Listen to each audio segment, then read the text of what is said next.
ओम नमः शिवाय। आज हम पवित्र शिव पुराण की रुद्र संहिता का खंड प्रथम के 10वें अध्याय का पावन पाठ करने जा रहे हैं, जिसमें भगवान महादेव द्वारा भगवान विष्णु जी की सृष्टि की रचना का दायित्व और त्रिदेवों के कार्यों का दिव्य वर्णन किया गया है।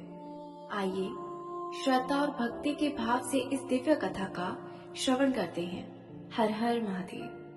परमेश्वर शिव बोले, हे उत्तम व्रत का पालन करने वाले विष्णु, तुम सदैव तीनों लोकों में पूजनीय और मान्य होंगे। ब्रह्मा जी के द्वारा रचे लोकों में कोई दुख या संकट होने पर दुखों का और संकटों का नाश करने के लिए तुम सदा तत्पर रहना। तुम अनेकों अवतार ग्रहण कर जीवों का कल्याण कर अपनी कीर्ति का विस्तार करना। मैं तुम्हारे कार्यों में तुम्हारी सहायता करूंगा, तुम्हारे शत्रुओं का नाश करूंगा। तुम में और रुद्र में कोई अंतर नहीं है, तुम एक दूसरे के पूरक हो। जो भी मनुष्य रुद्र का भक्त होकर तुम्हारी निंदा करेगा, उसके सारे पुण्य तत्काल नष्ट हो जाएंगे और उसे नरक भोगना पड़ेगा। मनुष्यों को तुम भोग और मोक्ष प्रदान करने वाले और उनके परम पूज्य देव होकर उनका निग्रहण और अनुग्रह आदि करोगे। ऐसा कहकर भगवान शिव ने मेरा हाथ विष्णु जी के हाथ में देते हुए कहा, तुम संकट के समय सदा इनकी सहायता करना तथा सभी को भोग और मोक्ष प्रदान करना तथा सभी मनुष्यों की कामनाओं को पूरा करना। तुम्हारी शरण में आने वाले मनुष्य को मेरा आश्रय भी मिलेगा तथा हमें भेद करने वाले मनुष्य को नरक भोगना पड़ेगा।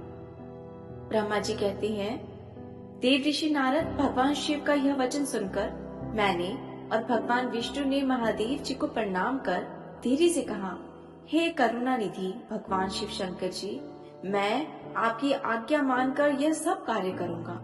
मेरा जो भी भक्त आपकी निंदा करे उसे आप नरक प्रदान करें। आपका भक्त मुझे अत्यंत प्रिय होगा। महादेव जी बोले, अब ब्रह्मा विष्णु और रुद्र के आयु बल को सुनो। 4000 युग का ब्रह्मा जी का एक दिन होता है और 4000 युग की एक रात होती है। 30 दिन का एक महीना और 12 महीनों का एक वर्ष होता है।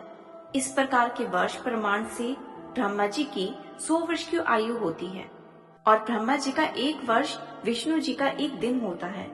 वह भी इसी प्रकार से 100 वर्ष जिएंगे तथा विष्णु जी का एक वर्ष रुद्र के एक दिन के बराबर होता है और वह भी इसी क्रम से 100 वर्ष तक स्थित रहेंगे। तब शिव के मुख से एक ऐसा श्वास प्रकट होता है जिसमें उनके 21,600 दिन और रात होते हैं। उनके 6 बार सांस अंदर लेने और छोड़ने का एक पल और 8 घड़ी 7 घड़ी का एक दिन होता है। उनके सांसों की कोई संख्या नहीं है, इसलिए वे अक्षय हैं। अतः तुम मेरी आज्ञा से सृष्टि का निर्माण करो। उनके वचनों को सुनकर विष्णु जी ने उन्हें प्रणाम करते हुए कहा कि आपकी आज्ञा मेरे लिए शिरोधार्य है। यह सुनकर भगवान शिव ने उन्हें आशीर्वाद दिया और अंतर्ध्यान हो गए। उसी समय से शिवलिंग की पूजा होनी आरंभ हुई। इस दिव्य कथा का अध्याय यहीं पर समापन होता है। जो भी श्रद्धा से इस कथा का श्रवण करता है, उसके जीवन में धर्म, कर्तव्य और भक्ति की भावना जागृत होती है।